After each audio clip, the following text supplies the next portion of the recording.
Hello everyone, part 1 मा थियौँ हामी बिहेमा र मैले पार्ट 2 पनि लिएर आइसकेको छु र हाम्रो जन्तीहरू आइसक्नु भएको थियो र यतातिर हाम्रो दुलै नानीको पनि इन्ट्री भइसकेको थियो र जन्ती आउने बित्तिकै क्युट क्युट साली नानीहरूले चाहिँ भिनाजीको जुत्ता लिएर भागिहाल्नु भयो।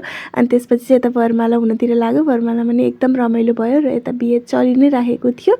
अनि हामी भने यता भित्र खानातिर पस्यौँ अनि सबैजनाले खाना खायौँ। खाना खाइसकेपछि हामी चाहिँ बाहिरतिर लाग्यौँ। दुलैलाई भने भित्र लिएर जानुभएको थियो चेन्जिङ गर्नको लागि। चेन्जिङ गरेर आइसकेपछि दुलैसित फोटो खिच्ने भनेर हामी कुरेर बसिरहेको थियौँ। तर चेन्ज गरेर आइसकेपछि दुलैको फोटोसुट भयो, हाम्रो पालो नै आएन। अनि त्यसपछि चाहिँ यता बिहे नै भयो। फोटोसुट भएपछि यता बिहेतिर नै बिजी हुनुभयो सबैजना। त्यसपछि चाहिँ हाम्रो पालो आएन अनि हामीले चाहिँ आफै एक दुईवटा सेल्फी लियौँ अनि हामी चाहिँ लाग्यौँ घरतिर लागेपछि हामीले बाटोमा खायौँ जुस अनि फेरि लाग्यौँ घरतिर। आजको लागि यति। Thanks for watching.